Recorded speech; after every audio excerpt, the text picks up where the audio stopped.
nous pouvons faire beaucoup de choses.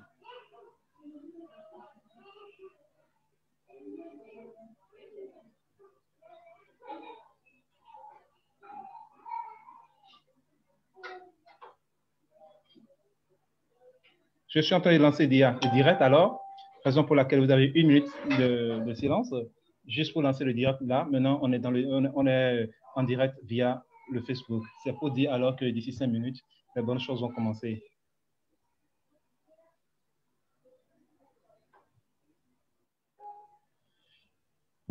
Donc, comme je disais tout à l'heure, aujourd'hui, plus de 30 experts sont déjà passés de différentes nationalités, de divers domaines. Nous sommes alors heureux que plusieurs aient compris l'utilité de ce programme. Nous n'allons pas nous arrêter alors en ces beaux chemins, raison pour laquelle aujourd'hui, ce programme qui a déjà vu passer, comme je disais tout à l'heure, près de 20 thèmes à travers plus de 30 experts de différentes nationalités, qu'on ne cite plus, des personnes venant de divers horizons qui apprennent alors à communier, à partager le savoir. La thématique de ce soir s'intitule l'oratoire. L'oratoire, pourquoi? Quelle est son utilité? Quelle est sa pertinence? Pour cela, nous avons opté pour des personnes toujours de différents domaines, mais qui convergent vers cette expression utile. On a M. Adonis Stella, que j'appelle un ami de longue date, qui est un consultant, comme on le sait, dans le domaine que ce soit du leadership, aussi avec une appropriation de l'art oratoire qui ne dit pas son nom. Tout à l'heure, en quelques minutes, comme on a l'habitude de le faire, on lui laissera la parole pour s'introduire avant de commencer sa communication. Quelqu'un que j'apprécie beaucoup et que j'accompagne toujours, comme si j'ai l'occasion. Pourquoi? Parce que je dis toujours, ce n'est que par la communion des connaissances, nous pourrons aller loin. Donc, un plaisir pour moi d'avoir, pour la première fois, sur un de nos programmes, mon cher ami Adonis Stella. À côté, il y a du Bénin toujours, mon ami Charlie Basso, qui est dans le domaine aussi de la communication. Et quand j'ai pris aujourd'hui Adonis Stella, où je parlais un peu plus de leadership, s'affirmer avec les publications et autres, et qui montre aujourd'hui de l'importance de l'art oratoire, lui qu'il pratique si bien. Et à côté, Madame Chanit Basso, qui est domaine de la communication et qui juge de la pertinence de l'art oratoire, et elle nous fera aussi voir d'un autre volet quelle est sa pertinence aujourd'hui quand en administration, il faut faire montre de cela.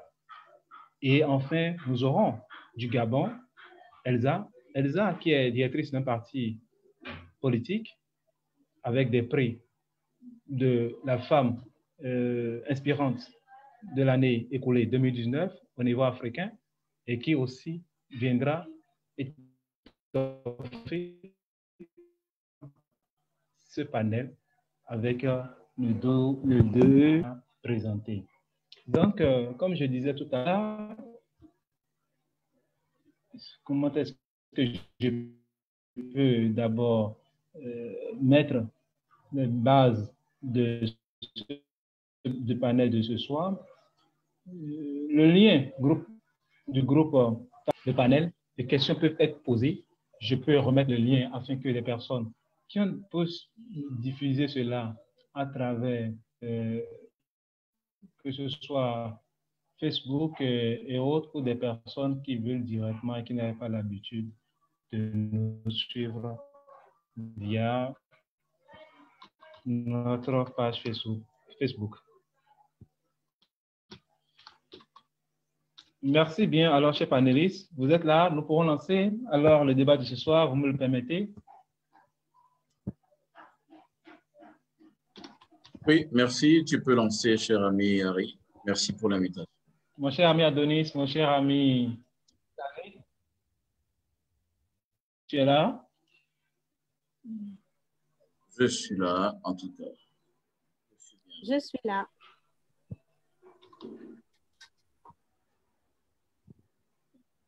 D'accord. Moi, je suis rassuré. Donc, tout à l'heure, sur le chat, vous allez avoir les liens de partage, tout ça. Comme je vous disais tout à l'heure, aujourd'hui, nous avons un groupe même qui s'est déjà associé à travers ces panels. Je veux parler par exemple du SG, CES, de la directrice de l'OIF, plusieurs personnes on a monté aujourd'hui un groupe d'experts africains et qui a ouvert afin de continuer à mettre sous forme écrite à travers des plaidoyers pour les institutions dans les pays donnés, ce qu'on a commencé ici. Aujourd'hui, nous avons choisi d'aborder une thématique après d'autres sur le domaine du leadership, sur le domaine de l'entrepreneuriat, des objectifs de développement durable. D'autres viendront encore, mais aujourd'hui, on veut essentiellement parler de l'art oratoire.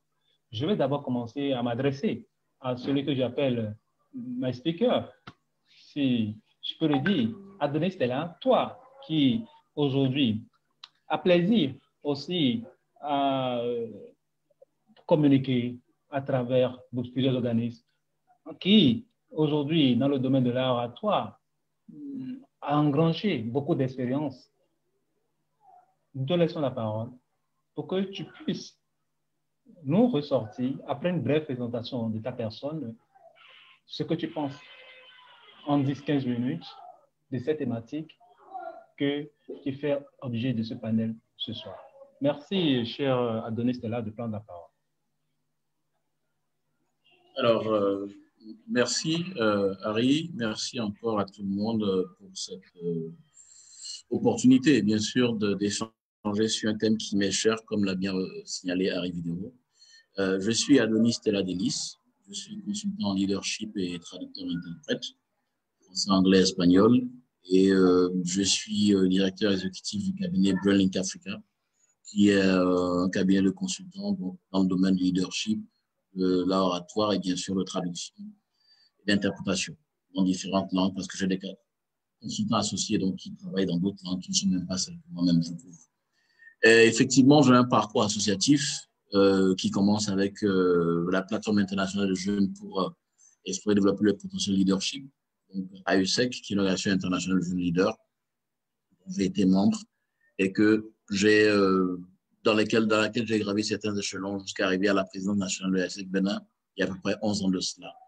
Mais en plus de cela, dans mes différentes, on va dire, implications étudiantines à l'Université du Ghana, donc j'ai été président local de l'ASEC à Legon au Ghana. Également, j'ai été impliqué dans les questions de gestion des étudiants étrangers, donc président de l'Association des gestions internationaux.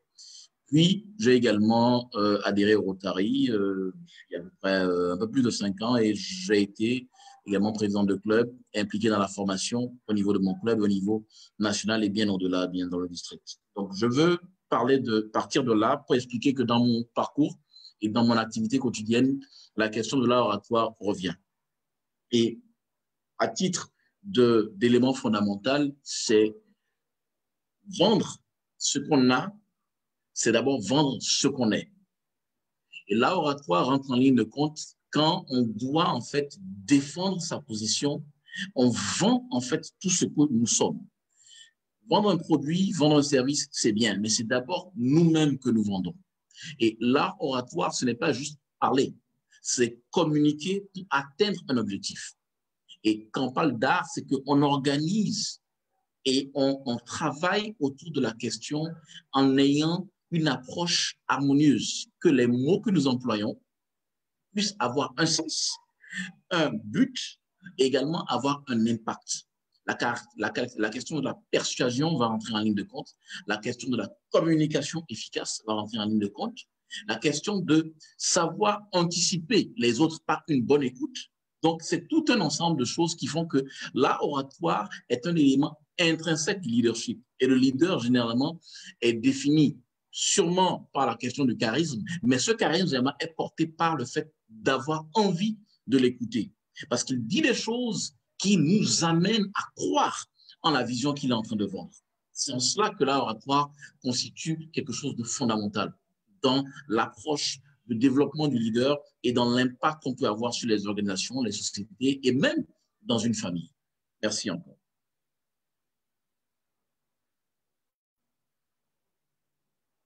Merci bien, mon cher Adonis, d'avoir introduit de manière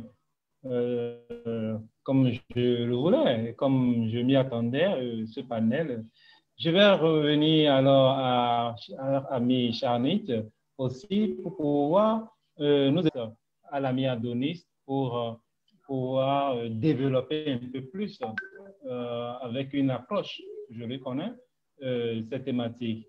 Je vous dis qu'on est en direct via Facebook. Vos vidéos peuvent alors être les vidéos peuvent être allumées, ça va permettre du moins à tous ceux qui nous suivent via Facebook de pouvoir voir nos communicants et les personnes qui suivent Zoom. Je laisse la parole alors à mon ami Charnit pour pouvoir se présenter et introduire ce panel de sa posture de personnes ressources dans le domaine de la communication. Merci Harry. Bonsoir à tous les amis qui sont en ligne. Donc, moi, c'est Charnit Basso. Je suis responsable média dans une agence de communication 360 degrés, une multinationale de la place. Je suis spécialiste en communication marketing. Et pour ma vie associative, je suis aussi au Rotary international comme Adonis, vice-présidente de la commission image publique pour notre district au Bénin. Alors, comme l'a dit un peu Adonis, l'art oratoire, c'est très important. C'est l'art de s'exprimer, d'exprimer sa pensée par la parole. Et toute personne peut s'approprier les principes et les techniques de cet art-là. Et je m'en vais dans une première partie, peut-être rappeler un peu les règles essentielles que tout le monde connaît dans la prise de parole en public, l'art oratoire. Et ce qui est essentiel avant de prendre la parole, de communiquer à l'endroit de quelqu'un pour se faire comprendre et faire passer le message, il est très important de se préparer. Et cette préparation passe par le côté intellectuel. Donc, il faut maîtriser son sujet, sans quoi ce que nous dirons ne passera pas. Il faut s'informer sur ce que nous allons dire et ne pas hésiter à prendre l'avis des personnes ressources pour nous aider à monter notre argumentaire. Et le deuxième volet, c'est la préparation physique. Donc, que ce soit la préparation de la voix, puisque la voix sera le premier véhicule du message que nous allons porter. Donc, il faut avoir une bonne diction, une intonation, de ne pas faire une lecture plate, parce que souvent, dans la prise de parole, nous pouvons faire des présentations écrites et on arrive des fois à lire, mais dans ce cas, ce n'est pas la bonne option. Il faut pouvoir produire de l'émotion dans ce que nous disons. Et toujours dans la préparation physique, nous avons la préparation du corps. Il y a les gestes qui accompagnent la parole pour mieux véhiculer le message. Il y a l'expression visuelle. Bon, je ne vais pas rappeler qu'il est important de sourire ou autre. Il est vrai, là, nous sommes en ligne. Vous ne me voyez pas, mais nous pouvons toujours accompagner ce que nous disons par l'expression visuelle. Et le contenu doit être travaillé en fonction des circonstances. Vous convenez avec moi qu'une intervention qui vise à apaiser des contestataires ne doit pas être traitée de la même manière qu'un message que je délivre à une fête. Alors, tout ceci pour vous dire que nous soyons architectes, communicateurs, etc. Nous avons besoin de ces fondamentaux quand nous nous apprêtons à parler, à passer un message pour pouvoir être mieux compris.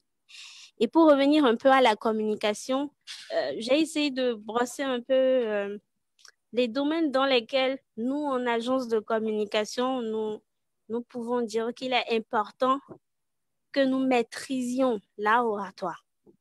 Donc, ça va être pour convaincre le client, parce qu'en agence, nous devons faire des présentations pour montrer au client qu'il est important d'adopter telle stratégie ou autre. Et ça revient toujours le principe de la préparation intellectuelle, parce qu'il faut avoir des bases.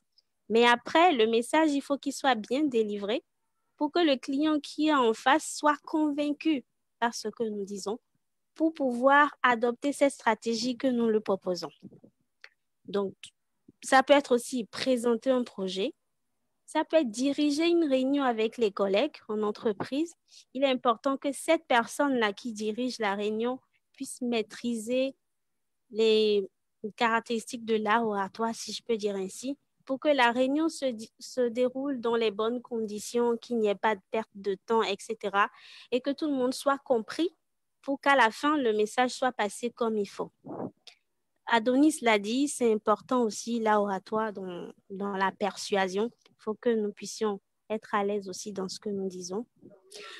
Se présenter en agence, il arrive que nous ayons 5 minutes pour présenter notre agence, pour nous présenter, pour convaincre le client. Donc voilà, se présenter aussi, c'est important. Et nous sommes amenés aussi en agence à faire du média training à certains de nos clients. Donc, il est important aussi que ceux qui délivrent cette formation soient aussi formés. Que ce soit aussi pour faire du storytelling ou des keynotes de lancement. De plus en plus, nous avons ces activités-là qui sont menées par des annonceurs dont nous les accompagnons. Et l'art oratoire peut propulser les carrières. Parce que quand vous prenez dans une agence deux personnes qui sont au même niveau et que pour faire des présentations, il y a une qui est plus à l'aise que l'autre, forcément, le chef de l'entreprise prendra parti pour la personne qui a les caractéristiques de bien présenter en public et de convaincre le client. Donc, il est très important de ne pas négliger ça. Et j'en ai tellement conscience que récemment, même, j'ai commencé moi-même à faire une formation dans ce domaine pour mieux me perfectionner et pouvoir m'ouvrir d'autres horizons. Donc, voilà un peu Harry ce que je peux dire. Merci.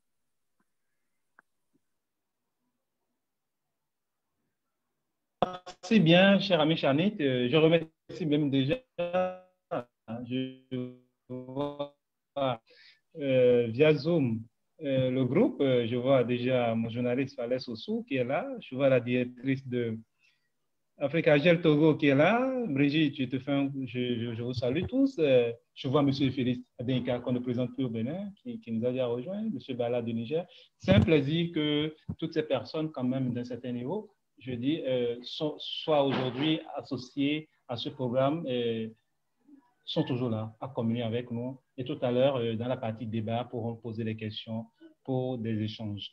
Je vais revenir à mon cher ami Adonis. Il y a déjà, avant de continuer pour aller un peu plus, je ne sais pas si dans ton déroulé tout à l'heure, tu pourras aider à répondre déjà à une question que j'ai trouvée très pertinente via notre Facebook, où quelqu'un posait, mais quels sont alors les axes majeurs pour pratiquer l'oratoire et quels sont les conseils les plus utiles? Parce qu'on a l'impression que d'autres personnes naissent avec ça et qu'il est difficile alors quand on a des envies et qu'on est dans un domaine donné et qu'on a envie de pouvoir être éloquent, comment est-ce qu'il faut faire? Est-ce que soit il y a une manière de l'étudier, il y a une manière de se développer? C'est vrai, Chanit a dit tout à l'heure, ça s'apprend, ça se performe. Mais les conseils pratiques, par exemple, dans ton déroulement, ça serait bien pour répondre au mieux à cette question. Je te laisse alors la parole, cher ami Adonis. Alors, merci Harry et merci Charnit pour l'approche technique qu'elle a accordée, bien sûr, à la question. Il faut dire la question de naître ou de devenir, c'est tout ce que je dis toujours par rapport au leadership en lui-même. Le leadership inné ou acquis, cette fameuse dichotomie aussi vieille que le monde. On peut naître avec le potentiel de beaucoup de choses. Encore faudrait-il travailler ces choses-là, développer ces choses-là, cultiver ces choses-là. Donc, je réponds déjà à cette première question. Deuxième chose, c'est que l'orateur respecté, l'orateur apprécié et réputé comme tel est quelqu'un qui donne l'impression de ne pas souvent être à court d'idées. Je fais cette analogie pour dire en fait que c'est le niveau de culture, pour m'accrocher aux paroles de Charnit qui parlait de préparation intellectuelle. Vous êtes le produit de ce que vous cultivez comme connaissance. Donc, il faut comprendre qu'on écrit aussi bien qu'on lit et on parle aussi bien qu'on écoute. Ça veut dire que nous devons avoir un sens du développement continu de la culture générale. On a des domaines dans lesquels nous sommes, bien sûr, tagués comme experts. Et donc, nous devons continuer cette culture de connaissance, de développement de connaissances dans ces milieux-là. Il faut comprendre que plus nous avons une ouverture sur le monde, plus nous développons notre réelle culture générale, moins on a de chances d'être accordidés. Maintenant, les questions techniques de la prise de parole en public viennent ensuite. Parce que là, on passe, comme a dit Charny, de la préparation intellectuelle à la préparation, on va dire, psychotechnique, où il faut avoir la bonne posture, il faut avoir le regard qu'il faut, et il faut savoir qu'on est aussi bon que notre niveau de pratique répétée.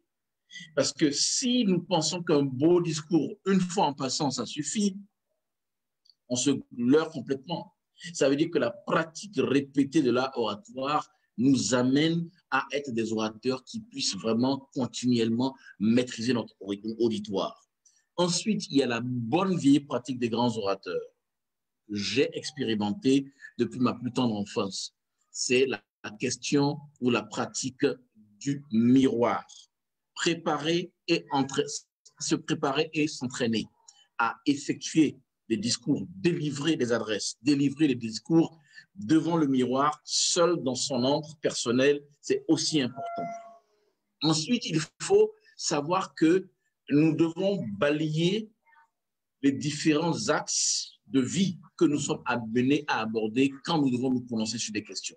C'est vrai que nous avons des domaines de prédilection, mais il faut être le plus large possible tout en sachant quels sont les domaines que nous maîtrisons. Mais la question même de développer sa pratique est basée sur la répétition, qui n'est pas que pédagogique, elle est formatrice. Et pour toute grande personne de performance, d'excellence, comme dans le sport, c'est l'entraînement répété qui nous amène à ce niveau-là.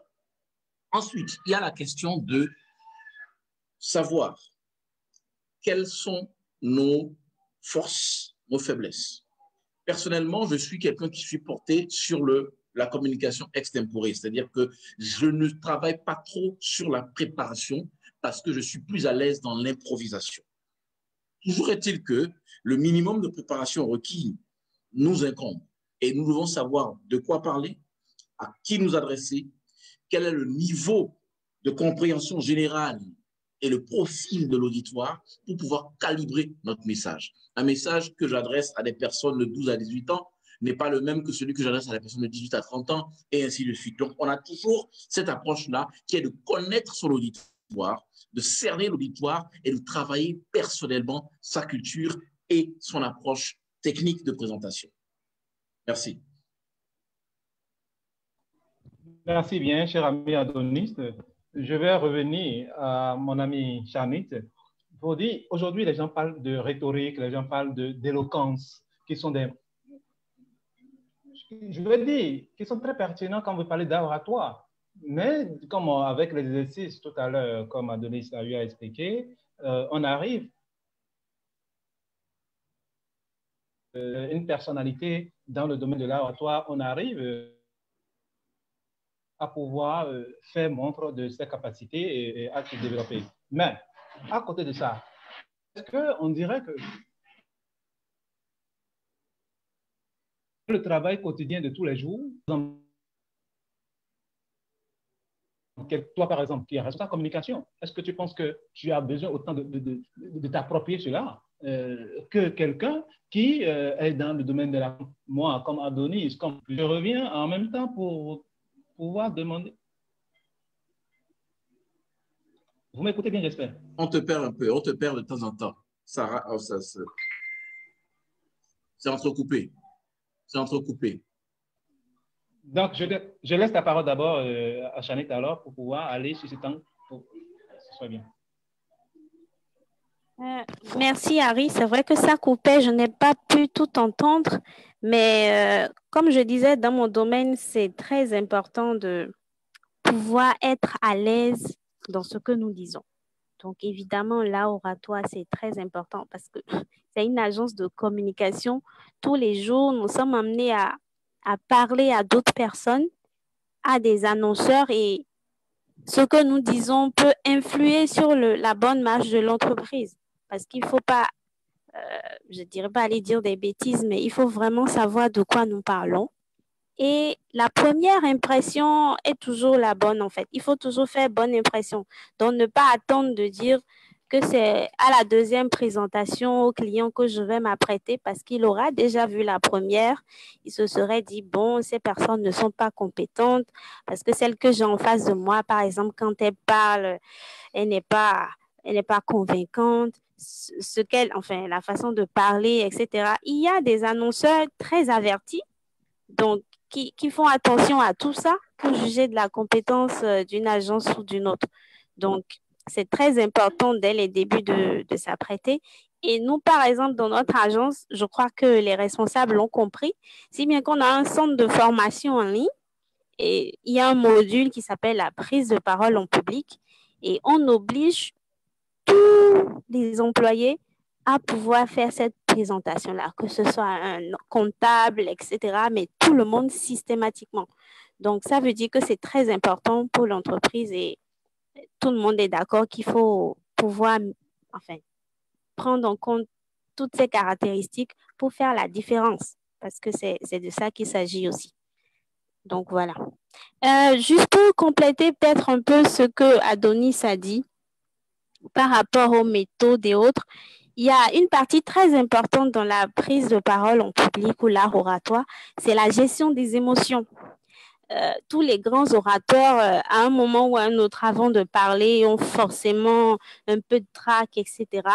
Donc, il y a des méthodes que les gens proposent, c'est la respiration ou de toucher des objets ou de faire une visualisation avant de prendre la parole en public ou de faire sa présentation, c'est de se voir ce jour-là, comment nous présentons, de voir le succès que nous déployons, etc. Et la façon dont nous avons convaincu notre cible.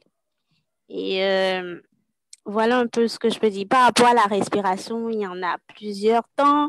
On parle de 3 temps, de 4 temps, mais l'essentiel, en fait, c'est de se détendre avant d'aller parler. Et ça se fait déjà depuis chez soi, donc quelques heures avant, et même quelques minutes avant de faire ça, de prendre la parole en public. Il y a une autre technique aussi, c'est la musicothérapie. Donc, chacun essaie de trouver ce qui le calme et qui le détend pour pouvoir exprimer pleinement ce qu'il a rédigé. Parce qu'en fait, ces émotions peuvent, quand on ne les contrôle pas, peuvent nous empêcher de délivrer le message qu'on veut. Pourtant, on a la connaissance qu'il faut. Donc, voilà un peu ce que je voulais rajouter. Merci bien, cher ami Chanit. Je reviens rapidement à vous deux. J'ai une question qui m'est posée via notre groupe WhatsApp, parce que je vous rappelle, il y a des personnes qui ont le thème, tout ça et autres, mais qui n'ont pas pu se connecter, mais on accepte toujours des questions pour pouvoir aider ces jeunes startups, ces structures et autres à pouvoir se performer. Et j'ai une question qui est assez récurrente. Je suis responsable de start-up, mais j'ai des problèmes pour articuler. J'ai des problèmes pour pouvoir rester devant un public. Une autre personne a dit ça. D'autres personnes, un autre a dit, j'ai des problèmes à pouvoir me tenir bien devant un public. Alors que de ma structure, je dois pouvoir présenter tout ce que j'ai comme article à vendre, comme produit, et je dois faire montre de mes capacités. Et sur quelqu'un d'autre continue encore pour dire, quand il s'agit de pouvoir bien travailler, je le fais bien. Quand il s'agit de pouvoir faire les rapports, je le fais travailler. J'ai toujours un souci. Je fais beaucoup d'exercices au fur et à mesure, mais c'est comme si ce n'est pas fait pour moi. Et qu'est-ce qu'on peut répondre à quelqu'un qui se dit fataliste, alors qu'il voit que c'est important pour lui le concept d'art oratoire dans son quotidien? Cher ami Adonis. Alors, ce que je peux dire déjà, c'est que lorsqu'on est responsable de start-up, ça veut dire déjà qu'on a identifié un domaine dans lequel entreprendre. Ça veut dire qu'on a quand même un minimum de connaissances dans ce domaine-là. L'élément clé ici, c'est pouvoir vendre cette connaissance-là. Vendre, ce qui veut dire cette compétence-là, vendre cette expertise-là. Prouver à celui qui est en face de nous, notre vis-à-vis ou l'auditoire, que nous sommes la bonne personne à la place qu'il faut. Je dis, il faut commencer par faire des développements construits. Des développements construits et des discours qui soient plutôt révisés. Seconde chose, c'est en termes de préparation psychologique. Il faut comprendre que celui qui est en face de nous, ceux qui sont assis à nous écouter, n'ont pas intérêt à ce que nous échouions. Ils ont intérêt à ce que nous réussissions dans notre transmission de l'information. Et donc, il faut déjà désabuser son esprit de la question de « je ne suis pas capable de le faire ». Peut-être que je prendrai 2 fois ou 3 fois plus de temps qu'une autre personne, mais je peux y arriver. Il faut commencer par dire des choses simples. Parler des questions que nous maîtrisons, faire des développements qui soient préparés avec des points. Vous pouvez avoir un petit papier, vous avez avec des points, comme un post-it, des points que vous développez, pour pouvoir en fait commencer par articuler un développement. Parce que nous arrivons à ce niveau-là, un niveau de responsabilité, un niveau d'entrepreneuriat. Peu importe le parcours académique, qui peut être long, court, ce n'est pas là le problème. On a quand même passé par des étapes. On a passé par des étapes qui nous permettent en fait de développer, en fait, de construire des idées de façon cohérente. Parce que ce qui fait échouer beaucoup d'orateurs, c'est l'impréparation. L'impréparation ne sous-entend pas qu'on a un discours sur lequel on est rivé. Mais l'impréparation, c'est lié au fait qu'on n'a pas le minimum de connaissances de où on commence, où est-ce qu'on passe, par où est-ce qu'on passe, où est-ce qu'on atterrit dans notre construction du discours. Et comme Charnit l'a bien rappelé, chaque situation, chaque contexte, chaque approche ou chaque cadre professionnel, social, économique, même politique, détermine en fait le type de discours. Est-ce qu'on est persuasif? Est-ce qu'on est enchanteur? Est-ce qu'on est dans la question de la conviction par des idées fortes, transcendantes? Tout ça là est basé sur qu'est-ce qu'on veut avoir comme résultat. Et donc, il faut avoir un minimum de préparation et commencer par pratiquer nos rendus, nos présentations en petit comité, en moyen comité et l'élargir progressivement pour ne pas être phagocyté par la peur ou le trac. Merci. Merci bien, cher ami Adonis. Je ne sais pas si, Charny, tu as quelque chose à ajouter à ce développement d'Adonis? Non, je pense que Adonis a dit l'essentiel. mais celui qui parle on parle de rhétorique, on parle d'éloquence, on parle de personnes qui développent plus, par exemple, l'humour en faisant des blagues pour faire intéresser des personnes quand ils ont la manière d'approprier, qui a des styles, au fait, quand on parle d'oratoire pour pouvoir faire passer son discours. Alors, quel est le moyen de connaître le style approprié à soi? Une question qui m'est venue et que j'ai trouvé essentielle à poser. Je ne sais pas si on va commencer par Charnit, si tu me permets, ou bien Adonis qui a déjà la parole. Comment savoir alors? Oui. Il faut d'abord se regarder en face et se connaître soi-même. Se connaître soi-même, c'est un élément important. Vous savez, il n'y a pas un style qui s'applique à toutes les situations. Certains orateurs sont connus pour leur sérieux, mais qui percutent et qui atteignent leurs objectifs. D'autres sont connus beaucoup plus pour leur humour. L'essentiel, en fait, c'est de savoir travailler la codification et la contextualisation de notre discours. Vous parlez de rhétorique. Si on parle de rhétorique, en fait, c'est en fait la question de comprendre quel mot utiliser au bon moment, essentiellement. Et également, dans la rhétorique, il y a la capacité d'avoir la répartie. Vous pouvez rebondir sur toute question qui vous est posée. Et donc, c'est pourquoi la rhétorique, qui est l'utilisation de la force de la persuasion avec tout ce qu'il y a, c'est l'aboutissement en fait de l'art oratoire. Mais surtout, nous avons la question de savoir qui nous sommes et sur quelle posture fondamentale nous nous appuyons?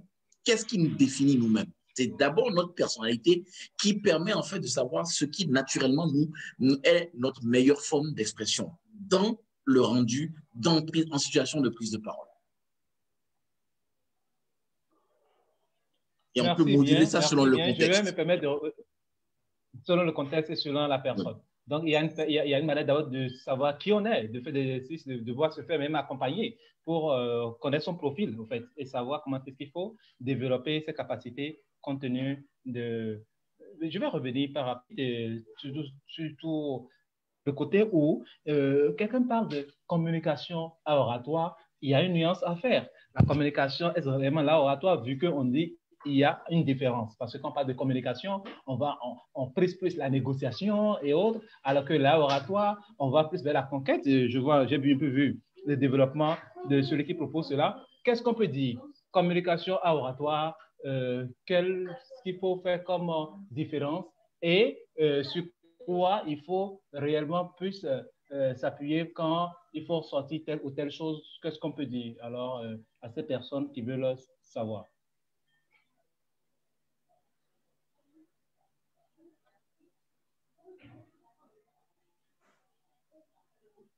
Je pense que Chani peut-être n'est pas avec nous.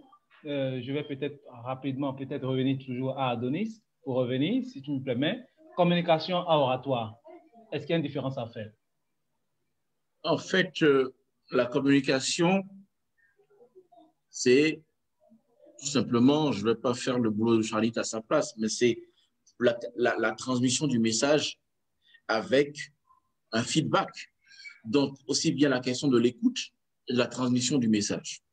Cependant, l'art oratoire, c'est essentiellement la capacité à communiquer avec style, persuasion et efficacité. Parce que communiquer, c'est vrai, c'est transmettre le message, avoir l'assurance que le message est transmis et qu'on a un feedback. OK, mais l'efficacité de cette communication est engendrée, huilée, facilitée par l'art oratoire. Parce que lui, l'art oratoire, c'est la question de celui qui transmet le message à tous les codes, tout ce qu'il y a autour pour pouvoir rendre le message très attrayant.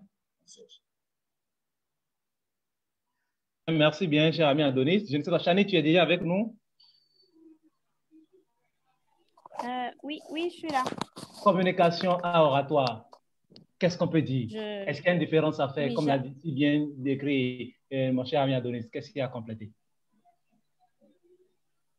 Je pense que Adonis a su présenter la différence.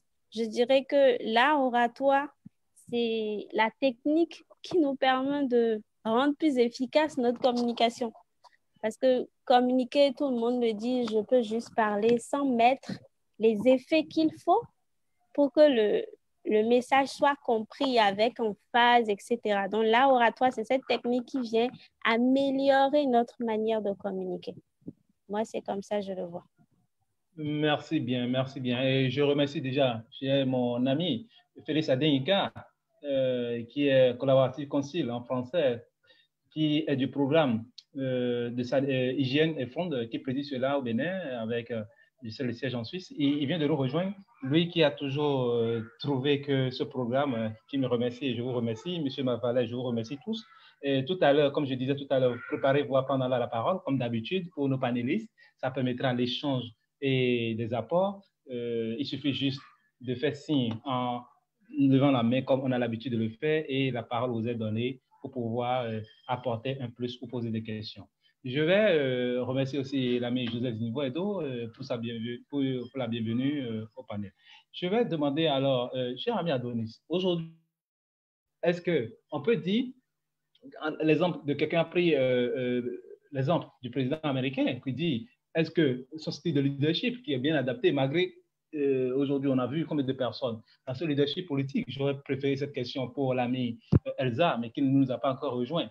Leadership politique, mais qui a son style propre à lui, mais malgré ça, a des millions de personnes qui arrivent à le suivre. De la même manière, nous avons des personnes comme ils ont fait référence à ceux qui prennent la religion pour en faire, je vais dire, créer beaucoup de l'émulation au niveau d'un public pour s'adresser à la population en les emmenant parfois vers une cause qui n'est pas noble.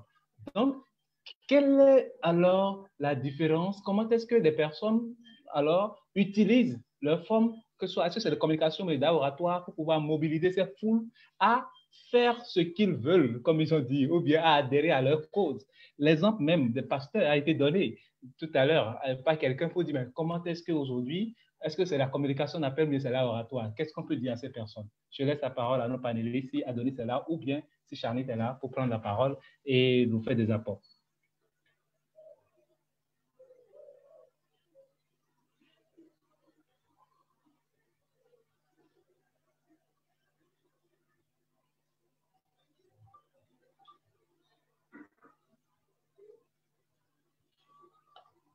Vous recevez, mes panélistes sont là, cher ami Charnit, Adonis?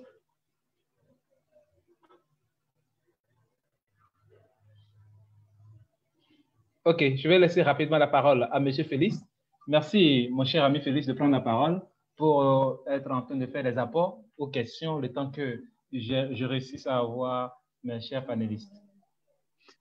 Merci, docteur Aïe. C'est vraiment pour que vous puissiez rejoindre que j'ai levé la main. Moi, je veux partir de mon exemple. Il y a une vingtaine d'années, je ne suis pas capable de prendre la parole en public. Je suis très timide de nature. Alors, je pense qu'il y a les circonstances qui jouent. Il faut avoir un peu de prédisposition. Mais il y a le milieu qui influence. Aujourd'hui, je peux parler devant 5000 personnes. J'arrive, je suis à l'aise à parler. Mais il y a un facteur déterminant. Ça dépend de la cible, ça dépend de l'auditoire. Il faut connaître les intérêts de votre cible. Et là, vous allez dans le sens là. Parfois, moi, les personnes ne m'ont jamais impressionné, malgré que vous dites qu'ils savent parler, qu'ils savent faire ceci. Est-ce que je connais leur objectif? Je trouve qu'ils bavardent même à la limite, mais d'autres sont séduits par ce qu'ils font. Donc, je veux que les experts nous disent quels sont les déterminants dans l'art oratoire dont ils parlent là. Qu'est-ce qui fait qu'on suit? Qu'est-ce qui fait qu'on apprécie celui qui parle? Sur quoi il faut baser pour convaincre, comme ils le disent que c'est la meilleure manière de communiquer. Moi, je ne suis pas spécialiste, mais je me base sur mon expérience. D'accord, merci bien, M. Félix Adéinka, que j'ai présenté tout à l'heure, du Fonds mondial pour l'assainissement et l'hygiène, la nouvelle dénomination de sa structure. Merci bien d'avoir donné son exemple et de venir à la question. Je vais laisser la parole à Adonis pour pouvoir répondre. S'il est là, à M. Adéinka et aussi à Charnit, si elle est là, de pouvoir compléter.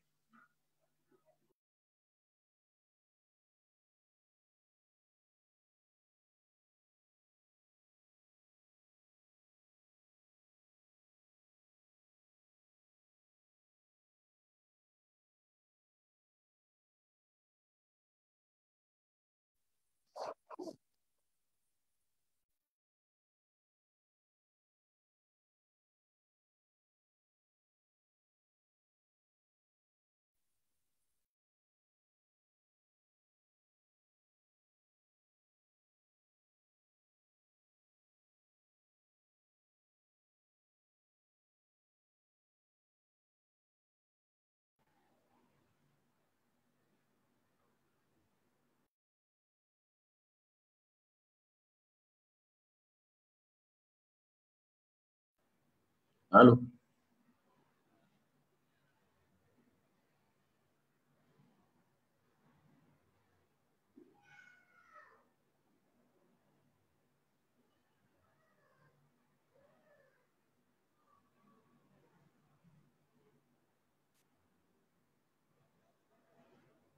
Allô?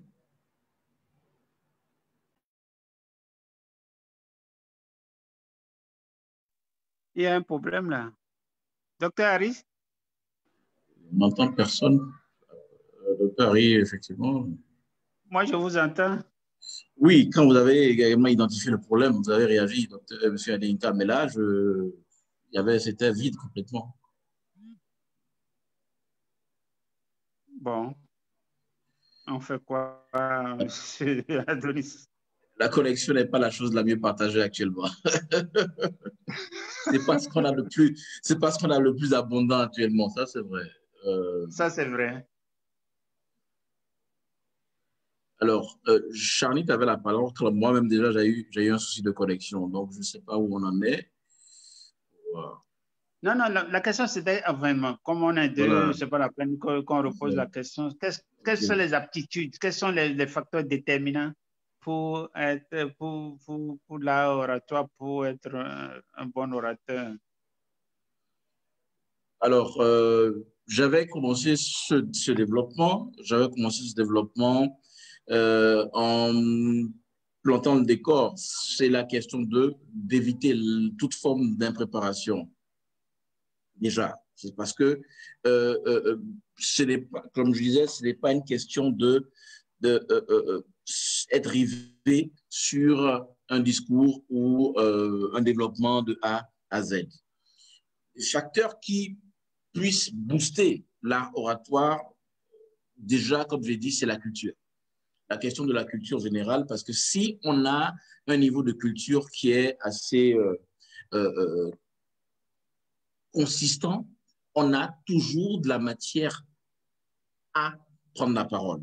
On a de la matière à transmettre du savoir, à transmettre l'information. Parce que si, comme je dis, l'analogie du départ, c'est l'orateur est quelqu'un qui est considéré comme étant difficilement à court d'idées. Et les idées nous viennent de ce que nous lisons, de ce que nous voyons, de ce que nous écoutons, essentiellement. Donc, si on travaille ces inputs, donc automatiquement, l'output est beaucoup plus conséquent. Ça, c'est clair. Maintenant, chacun a son style oratoire.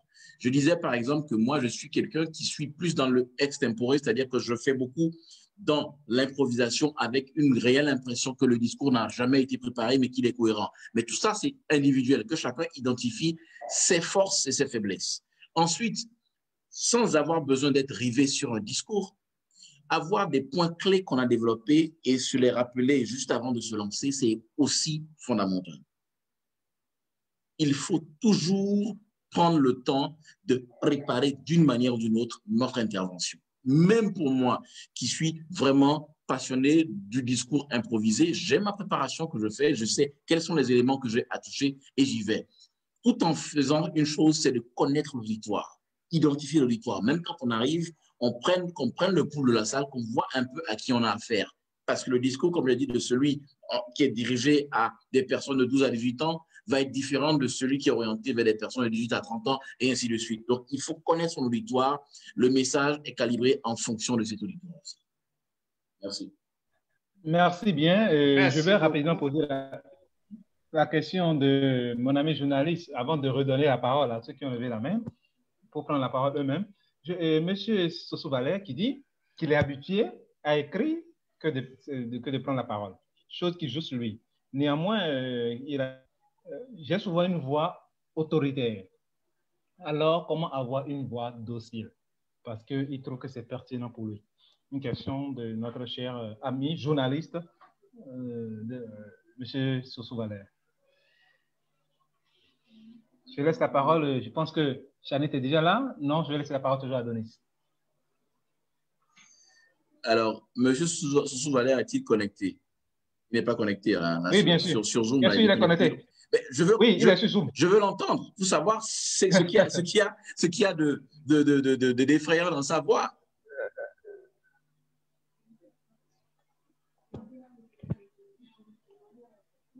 Je pense que j'espère qu'il va prendre la parole tout à l'heure. Est-ce le timbre de sa voix?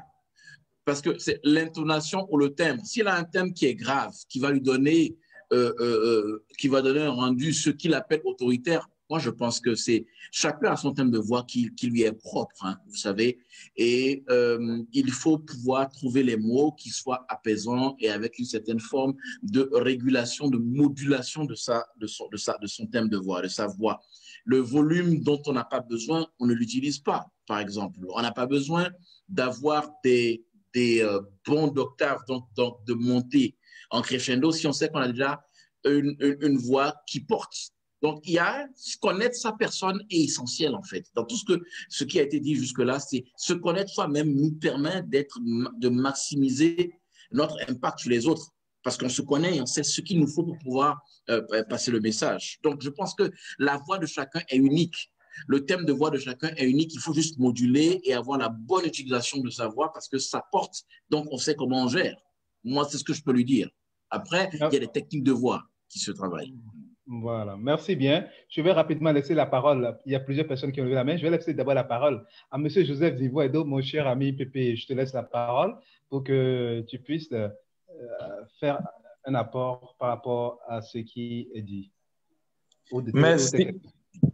Merci, cher ami Pépé et Harry. Et à un moment donné, quand Adonis, mon homologue, a pris la parole tout à l'heure, je voudrais aussitôt baisser la main, mais je me suis déjà annoncé, il faut que je prenne. En fait, c'était plutôt à ce niveau que je voulais insister. Et la voix.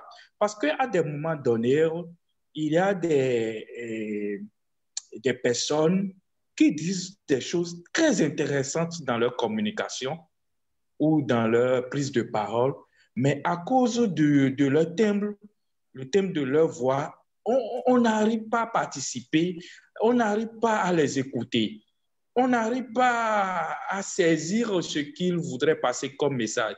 Et je pense qu'à ce niveau, quel que soit ce qu'on va dire, que la voix est unique, quand on veut aller loin et on voulait améliorer sa personnalité, il faut qu'à un moment donné, on s'écoute soi-même et on essaie d'améliorer sa prise de parole, sa voix, pour que quand on prend la parole, on puisse impacter.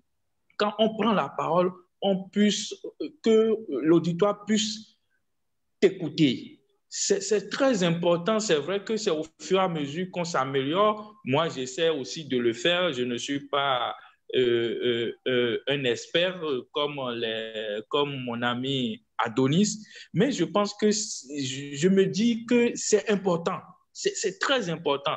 Tu peux être bon en français, tu peux être bon en langue, mais quand tu ne sais pas de réguler ta voix, tes propos ne sont pas souvent intéressants. C'est ce que je voulais en fait partager après que j'ai pu me connecter, mais j'ai vu que Adonis a abordé un peu le sujet, mais j'ai voulu juste contribuer à ça et à sa réponse. Merci, cher ami. Merci beaucoup. Merci, mon cher ami Joseph. Très bien de te recevoir ce soir avec nous. Je vais laisser la parole à Régis Bédi Sopa. Régis, qui est leader dans une jeune association, qui veut la parole afin qu'il puisse poser sa question ou s'il a des apports qu'il puisse le faire. Merci, Régis, de prendre la parole. Ok, merci, Dr. Harry. Je profite de l'occasion pour vous remercier pour le sujet choisi. Là, oratoire, c'est une question particulière. Je me demande si on peut finir d'apprendre à ce sujet-là.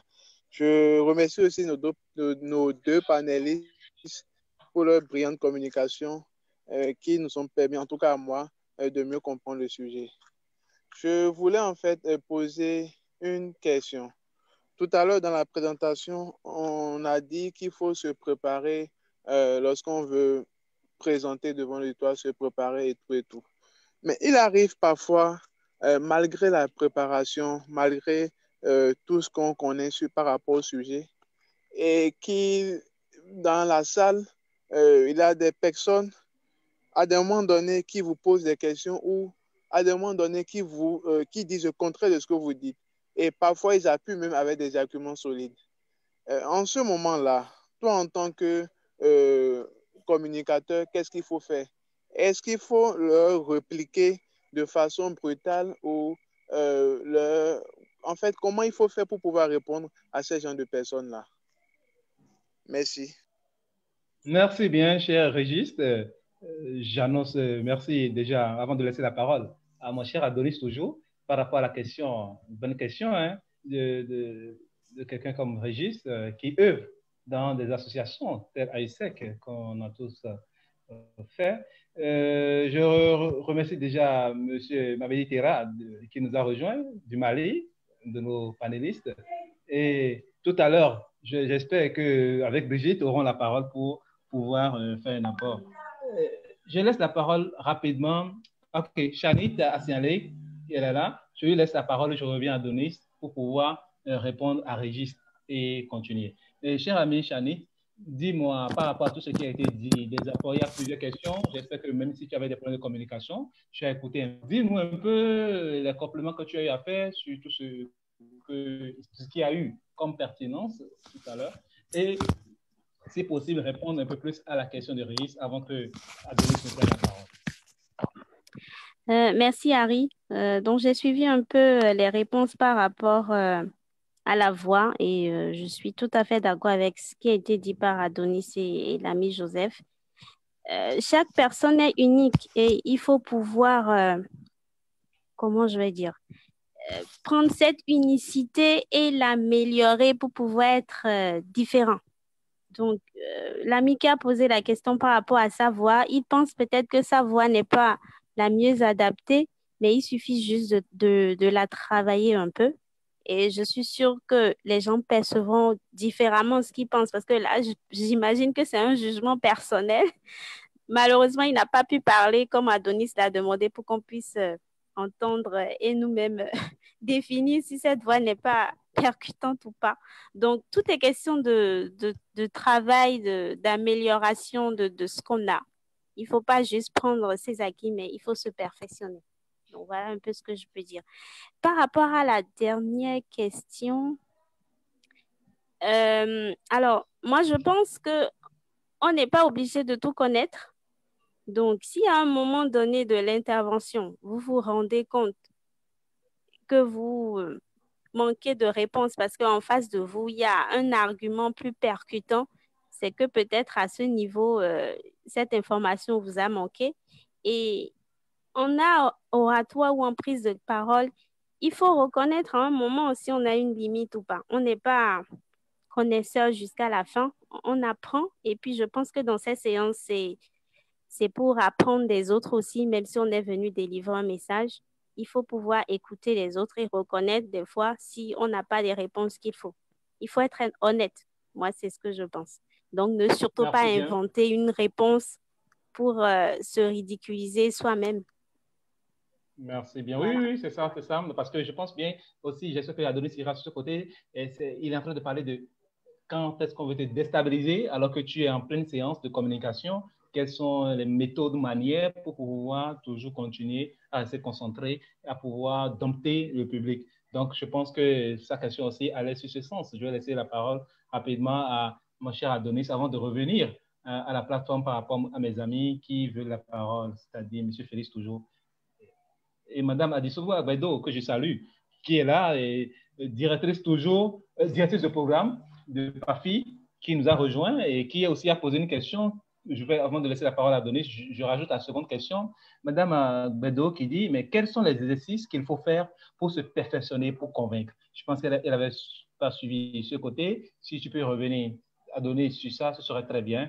Mme Adissou Agbedo, directrice des projets au niveau du PAFI, demande quels sont les exercices qu'il faut faire pour se perfectionner afin de mieux convaincre. Ça s'ajoute à la question de Régis. Adonis, je te laisse la parole. D'abord, il y a un postulat de base. Le communicateur n'est pas un donneur de leçons. L'orateur n'est pas un maître à penser. Il faut déjà faire preuve d'humilité. C'est ce que je vais tirer déjà du développement de Charnit. Il faut faire preuve d'humilité.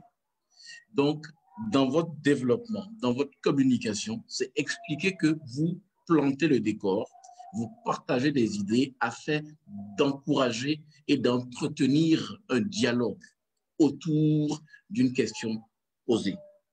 Et que le fait que vous êtes en train de communiquer, de prendre la parole, ne fait pas de vous le détenteur de la science infuse. Lorsque vous avez planté ce décor-là, vous êtes dans l'acceptation et vous amenez les autres à être dans l'acceptation que quelqu'un assis peut avoir de plus belles idées même, des idées qui fassent avancer les choses. C'est dans l'enrichissement collectif que nous grandissons en fait. C'est comme ça qu'il faut d'abord avoir sa posture. Parce que c'est parce qu'on pense qu'on est escompté être celui qui donne, qui distille la connaissance de façon absolue, que nous pensons que c'est un échec lorsque quelqu'un présente certaines idées qui vont peut-être bien au-delà de ce que vous avez présenté. Il faut partir du postulat de base, qui est que vous partagez des idées pour entretenir un dialogue collectif.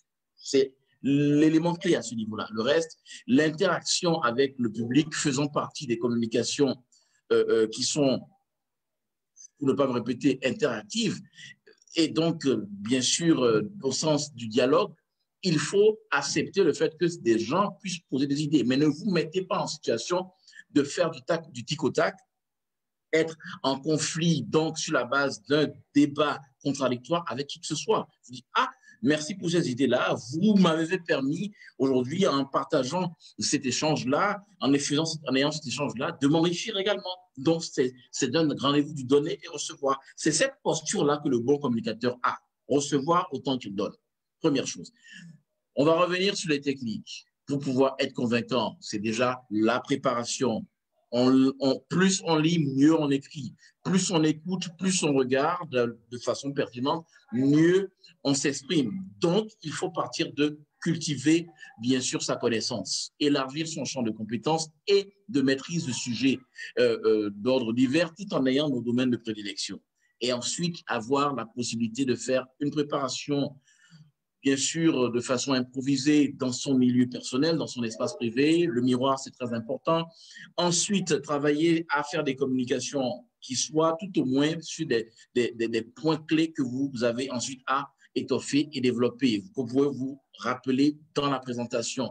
Également, pour finir, c'est partir en petit comité moyen, comité de plus en plus élargi, pour pouvoir ensuite, pour pouvoir progressivement positionner sa compétence sur la base de sa maîtrise, en fait, de cette prise de parole en public. Donc, booster sa confiance de façon graduelle. Ensuite, je crois que le plus important pour vraiment finir, c'est connaître son auditoire et calibrer son message en fonction. Merci.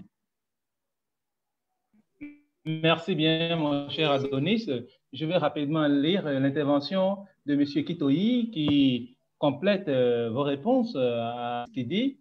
À mon avis, M. Régis, si l'objectif est de partager le savoir, il ne sait arrêter une intervention, surtout si nous sommes d'accord que l'intervention du public est pertinente, il faut l'accepter humblement et ajouter vos idées. Donc, c'était l'intervention de M. Kitoyi. Avant de laisser la parole à M. Félix Adéika, j'ai vu plusieurs personnes revenir sur une communication qui est importante. C'est vrai, Talent Incubator est choisi pour accompagner, sélectionner des structures pour le programme de l'UEMOA que pilote la CCIB. Donc, toutes les personnes qui suivent nos panels, mais toutes les personnes de structures, start-up et autres qui veulent postuler pour le programme, d'où je sais que les prix sont de 14, 20 et quelques millions de l'UEMOA.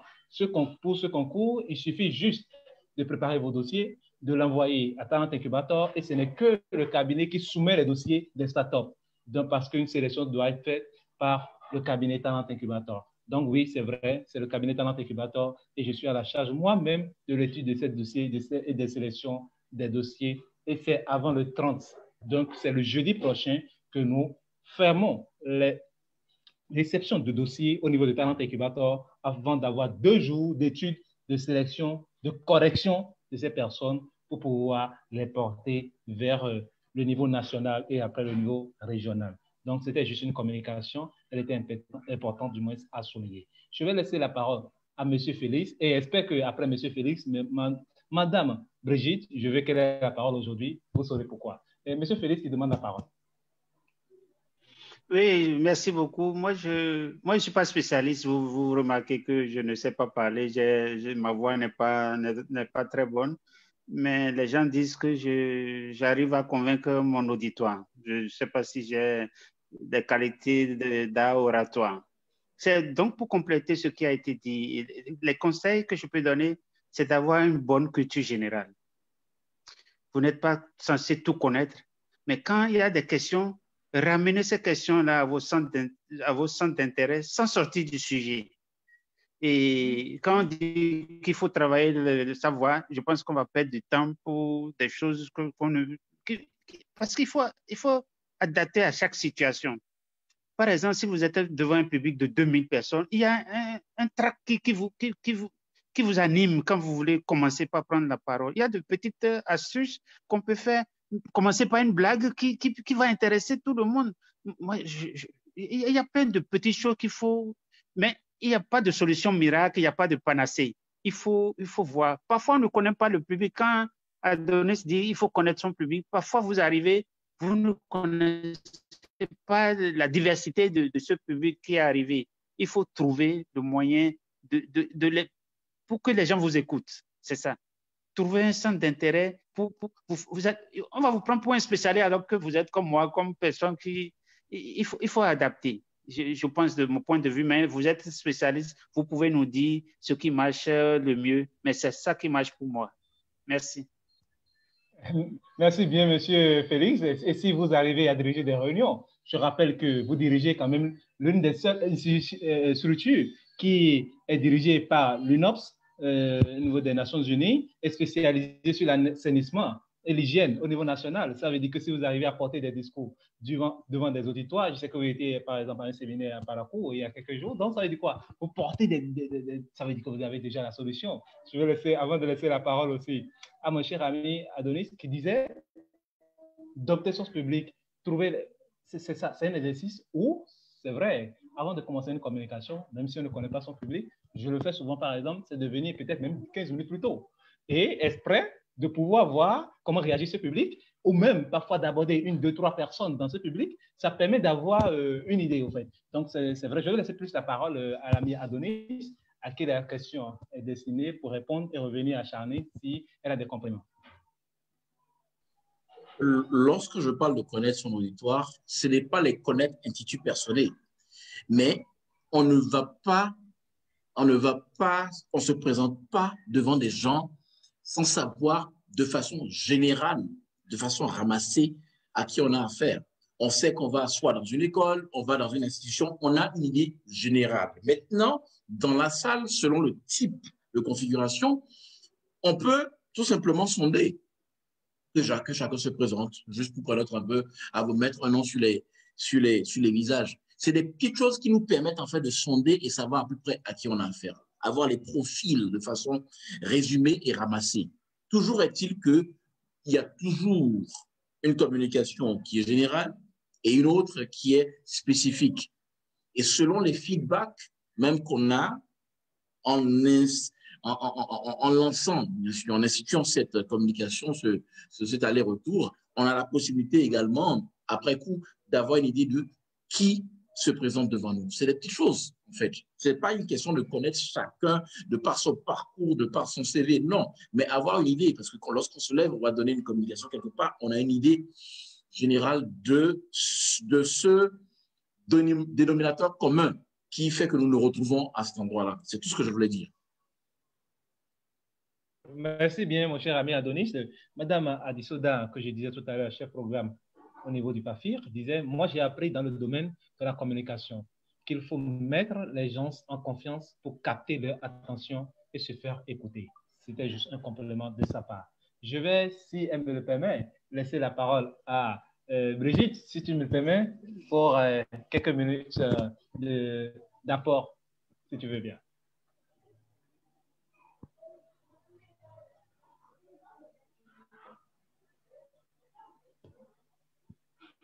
Je pense qu'elle n'est pas là. Je pense qu'elle n'est pas là, ou peut-être que la liaison cause problème. Je vais revenir à l'ami Chanit pour son complément par rapport au dire de tout à l'heure de nos amis, où notre cher ami Adonis a essayé de répondre, à apporter quand même suffisamment de points pour pouvoir étayer. Donc, je laisse la parole à l'ami Chanit pour son complément.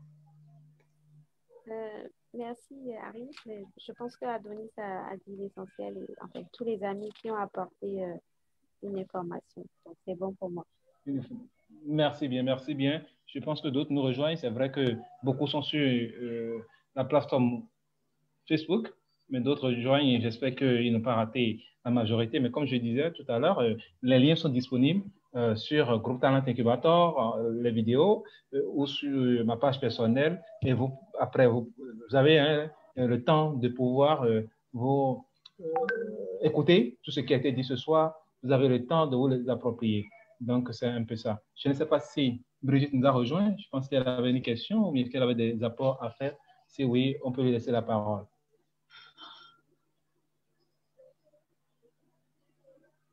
Non. Non, non, pas du tout.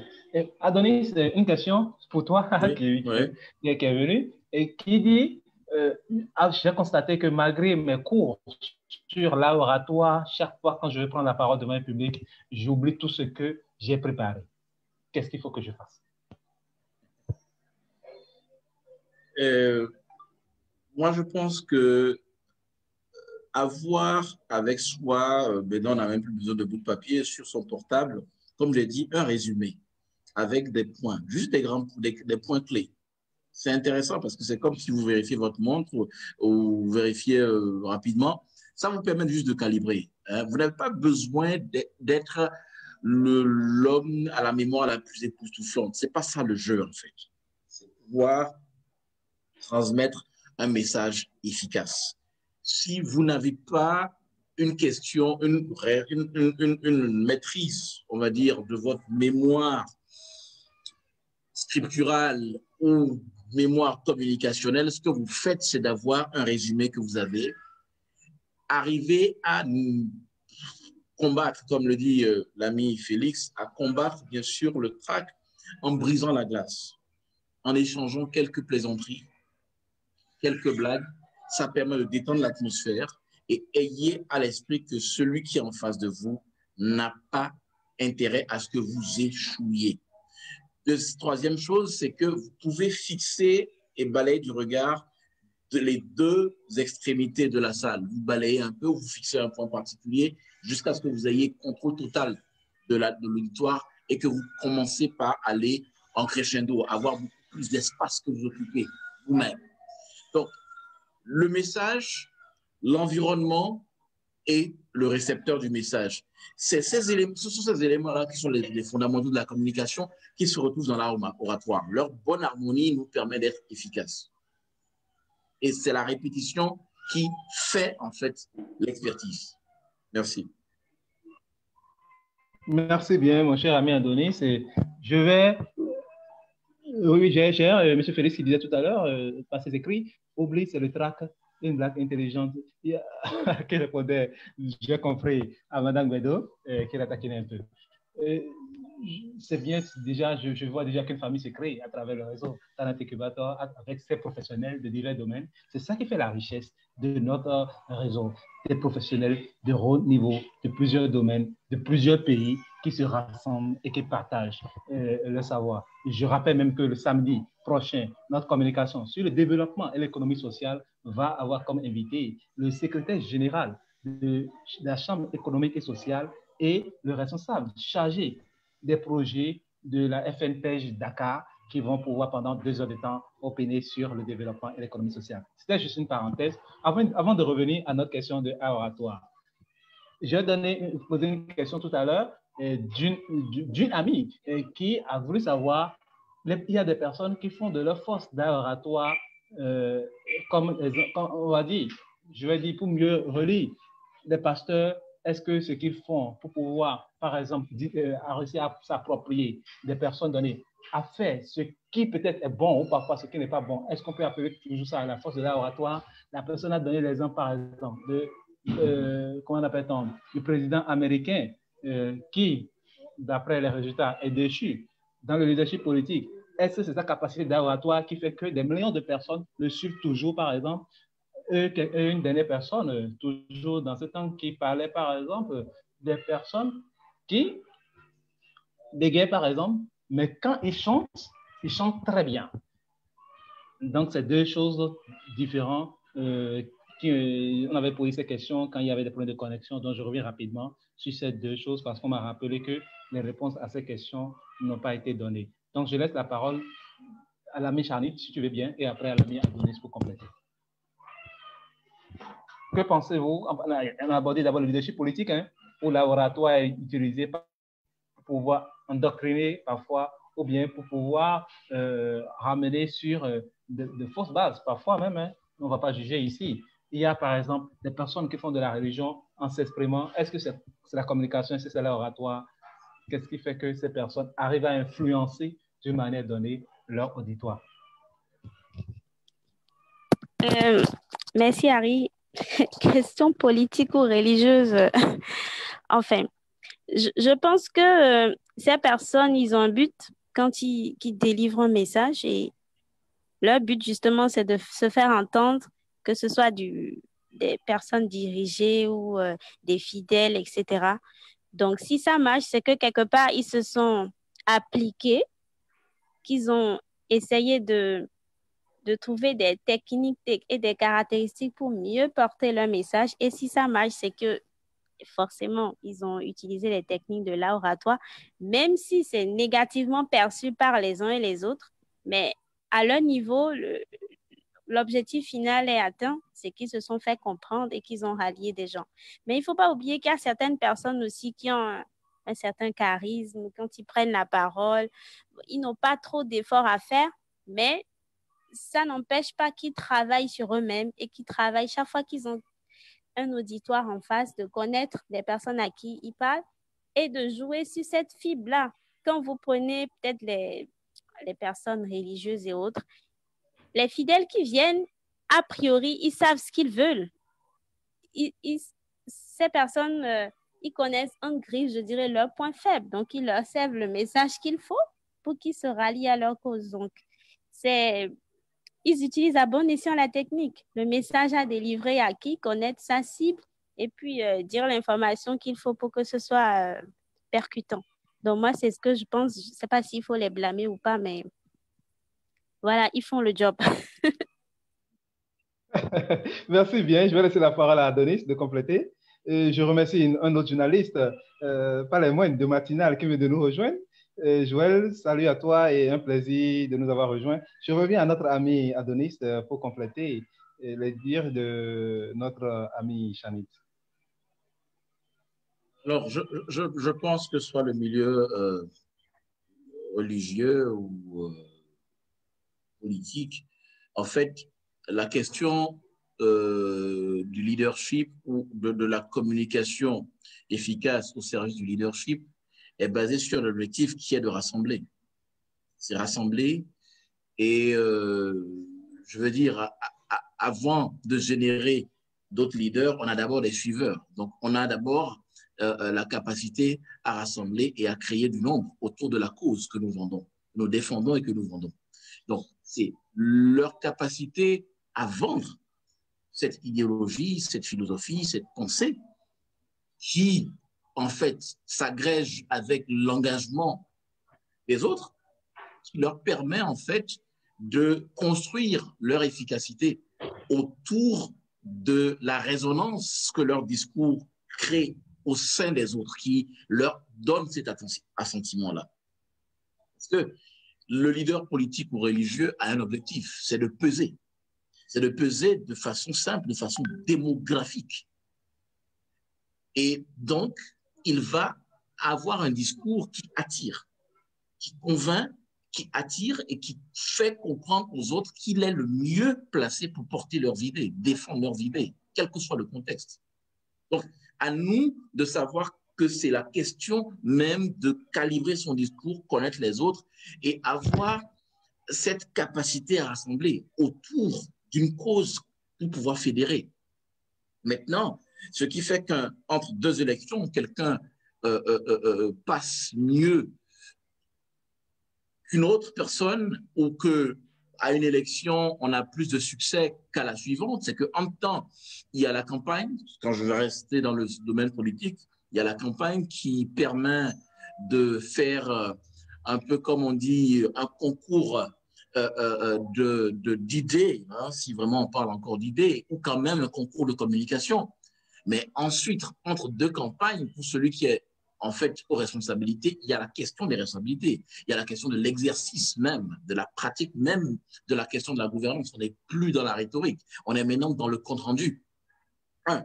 De deux, vous avez la question, par exemple, si vous parlez de Donald Trump, qui a un succès sur le plan économique qu'il vend parce qu'il est du milieu du secteur de l'économie. Mais dans le même temps, il faut comprendre qu'en matière politique, il y a des intégrations. Il y a l'aspect social, l'aspect économique, l'aspect culturel. Tous ces éléments-là rentrent en ligne de compte. Et aujourd'hui, on comprend que la défaite de Trump et la victoire de Biden, ce qui semble être acté, puisque Trump même a donné aujourd'hui officiellement l'assentiment à ce qui est un début de transition. Ça sous-entend qu'il commence par se préparer à vaquer. Donc, il n'y a que le discours rassembleur dans un sens de Biden et le discours cassant, clivant de Donald Trump qui font la différence. C'est-à-dire qu'il a beaucoup de, en guillemets, comme le réseau social qu'il affectionne le plus, Twitter, il a beaucoup de followers, il a beaucoup de partisans. Mais en fait, gouverner pour un chef d'État, c'est également parler aux plus petites gens comme aux personnes les plus huppées. Et là, il y a un problème de communication qui se pose parce qu'il est dans son schéma à lui. Et je vais vous dire exactement que la défaite de Trump qui donne une victoire à Biden, c'est exactement la défaite de Sarkozy qui donne une victoire à François Hollande. François Hollande n'a jamais eu de programme au-delà d'apaiser, de rassembler et de normaliser. Il a un programme qu'il déroule après, mais il est d'abord dans la posture d'apaiser et d'être aux antipodes de ce qu'on a vu faire de son prédécesseur qui était dans une posture où je sais ce que j'ai à faire, peu importe ce que vous en pensez. Mais à un moment donné, on n'est pas dans son entreprise, on n'est pas dans son cabinet d'avocat, on est dans une institution qui s'appelle la présidence de la République qui porte toutes les aspirations du peuple, quelles que soient les origines des personnes, quelles que soient leurs conditions sociales. Merci.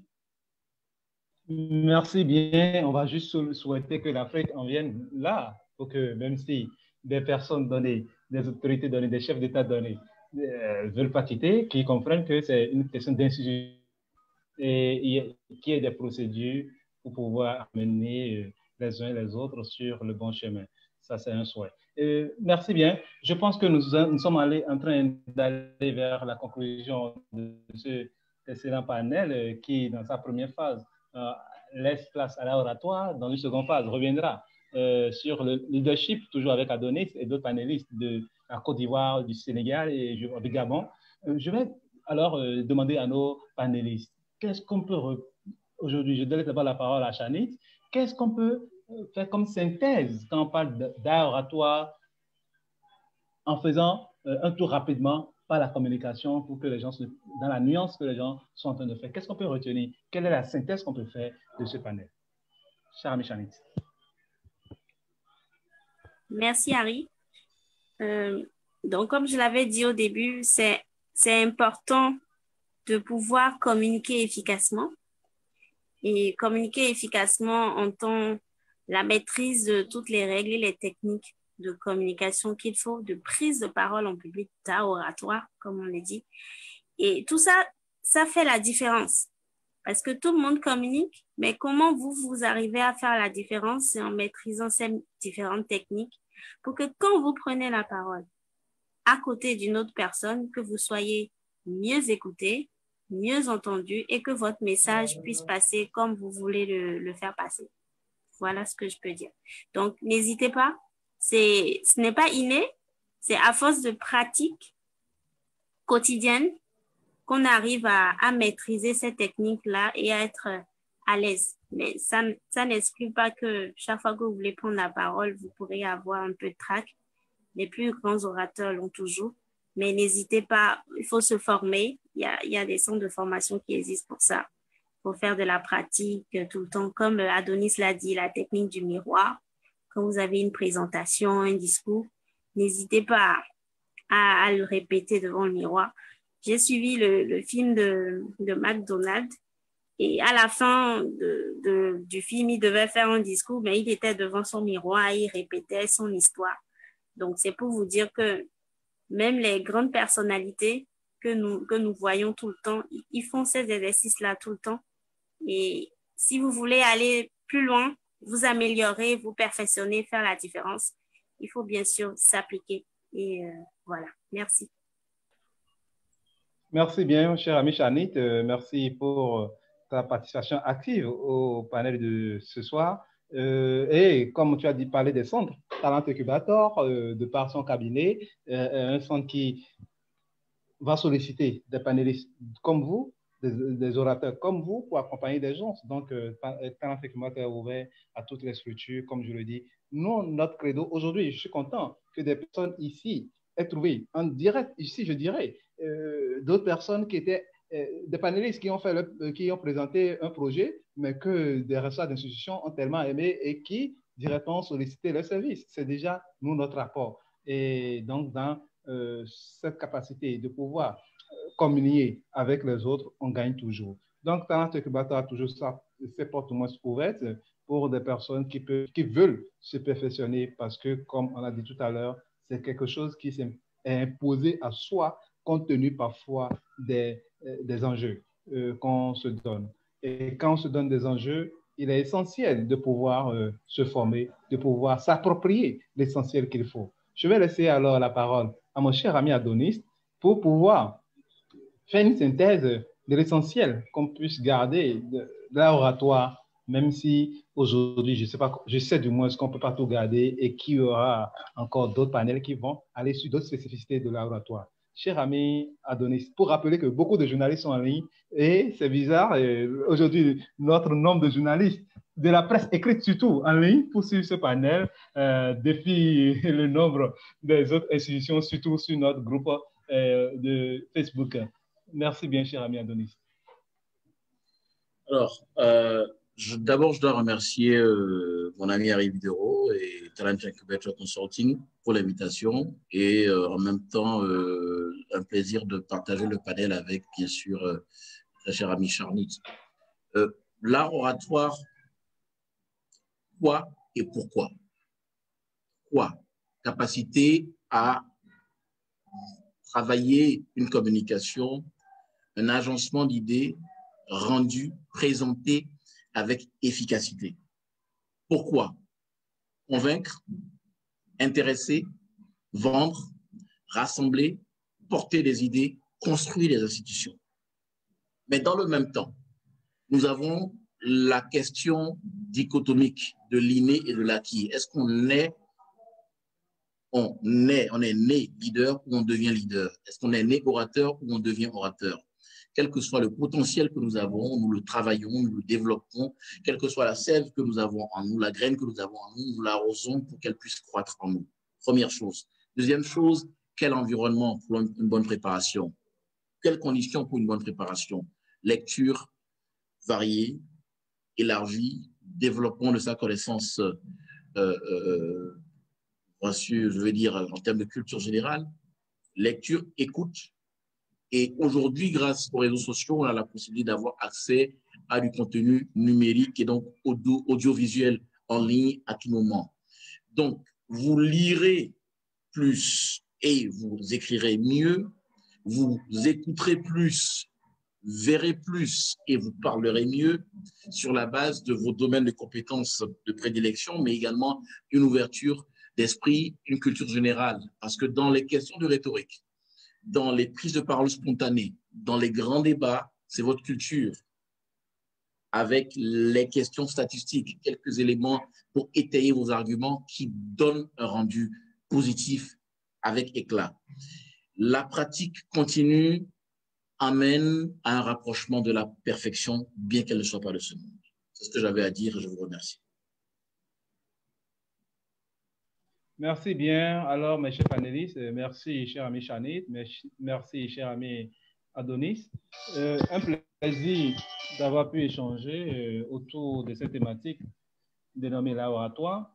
Merci à tous les amis qui nous ont suivis. Je vais parler de Brigitte du Togo, directrice de Africagel, Madame Adissouda Gbedo, chef programme PAFI. Je vais parler de M. Félix qui dirige l'institution sanitaire associé à l'UNOPS au niveau international.